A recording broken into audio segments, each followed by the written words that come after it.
The F-101 is a high T-tail supersonic straight line interceptor aircraft.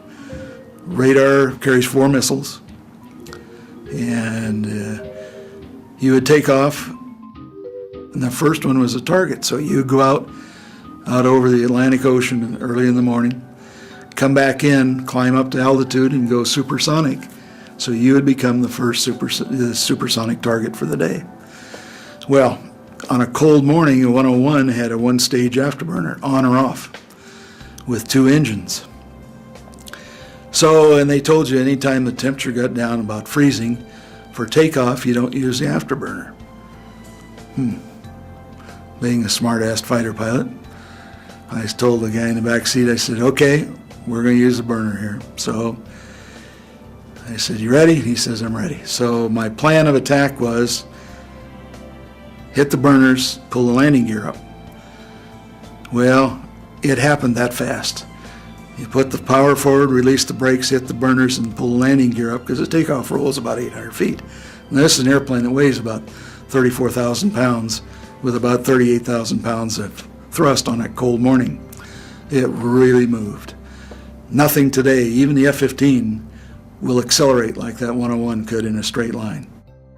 That was that terrific needs of the service, and because I was a young lieutenant and had graduated from Air Force Survival School, and they were in a hurry, they said, okay, you're going to be a forward air controller. Sent us to Hurlburt for 2 weeks. Then got about a week home with kids in Montana. I left Pat and Barbie at the time with my parents in Missoula. Reported to San Francisco and got on a 707 and ended up in Saigon. Now, being a Montana boy, it's very nice weather year-round. Well, you get into Saigon, and remember the door opening, stepping off that airplane and being hit in the face with the heat and humidity. Nobody knew we were coming. We walked off the airplane to the housing authority at the time and he said, here, go find yourself a place to live, to sleep. There wasn't anything on the base available. That was Tonsonhoot. And report in tomorrow morning wherever we were supposed to. So 4 or 5 of us get together, and we get in one of these little rickshaws and go downtown and find us a hotel to sleep in for the night. There must have been 8 or 10 of us in a room, and 3 of us to a bed, and hot and sweaty and miserable. And I said, oh boy, this is not going to be fun. And that's the night they bombed downtown Saigon. That was my welcome to Vietnam. So we went down into Trang, which is on the east coast of South Vietnam at the time, which was also a tourist town. It's a gorgeous place, nice long sandy white beaches. As we built up the forces, and one of the things that occurred there was I was one of the 4 forward air controllers that helped build Cam Ranh Bay. I remember Cam Ranh Bay, when I first arrived there, was nothing but a long peninsula with nothing on it but some fishing towns. So I watched the 101st land in Cam Ranh Bay, and then on Christmas, December 1966, needs of the service said, okay, you're going to go to Da Nang, and oh, by the way, all you have to live in is a tent. So on Christmas, I'm laying in bed as the rain's falling through the holes in the roof of the tent, thinking, what am I doing here? Well, I came back to live with my mother-in-law in Missoula while he was in Vietnam. It was very, very scary. It was not a popular war, and so there were a lot of people that really didn't care that your husband was there, and the news was always, anti-war. I was going to school at the time, so therefore it was very difficult, and I prayed every night that he would be, kept from harm, and read the letters over and over and over again. He got an assignment to back to F-102s to the Netherlands. So we got to the Netherlands, and that's when the Dutch career began, and Soesterberg was the name of the base. It's also the Queen's runway.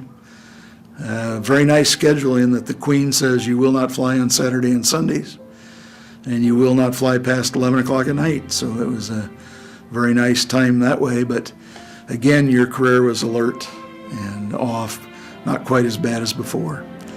We lived in a town called Hoevelaken, and Hoevelaken was just a little village, and it was a very traditional Dutch village. Great place to live. We were fortunate to rent a little house. It wasn't very big, it was 3-bedroom, 1 bath. It was quite an experience, and of course, much like the Seattle area, everything grows in the Netherlands. It's a wonderful, wonderful place to grow things. And we had a nice yard, and of course I had my single-car garage that I built my race car in, and my wife would plant the tulips, and it was a great experience in that house. We finally got settled in Holland, and the next spring, another couple and Pat and I went to Francorchamps down in Belgium. And we went down there to watch the Belgium Grand Prix, the Formula One race, because I'd never been to a Formula One race. Well, when we got there, just the precursor to the main Formula One race was a class called Formula V's. One of those moments sitting on that hill, watching that Formula One race, I said, got to do that. Have to do that. So I started looking around and decided I was going to build my own race car, which I bought a kit, which was a frame and a body, and it was a very big learning experience. And I met a guy by the name of Jaap Luijendijk. So he and I got to be great friends. Now Jaap is a wonderful gentleman. He's passed away now, but he'd lived in South Africa and raced cars in South Africa. Sold me my first engine and helped me build it, helped me assemble the car, and then he went to the race, out to the practice with me that spring. The object of all this was to say, when I set out, I said, okay, because all these Formula V races preceded all the Formula One races in Europe. I said, okay, even if I can't do that, I will go and I will get to race on all the racetracks in Europe and have a good time.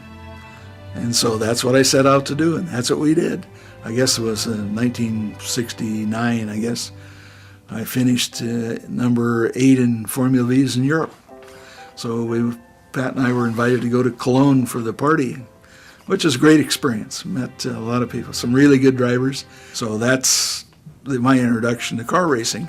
And I had a good time in Europe while we did it, and traveled and met a lot of people and had a wonderful time. We'd plan our winter family vacations around skiing. We'd go down to either southern Germany or in Austria or into France. Some of the most memorable things I can remember was skiing in La Plange, France. We'd rented a house for the week. Of course, it's just a little cottage-type farmhouse, or not even farmhouse, just a condo almost, small condo. And it was heated and you had water, and for breakfast, if you wanted eggs, you'd have to either walk, and the snow was pretty deep, so I would take and ski down to the grocery store, buy the eggs and the milk and the bread, fresh bread. Of course, in France, it's only fresh bread. And then I'd wrap them around my wrist and go up the lift, ski down to the house.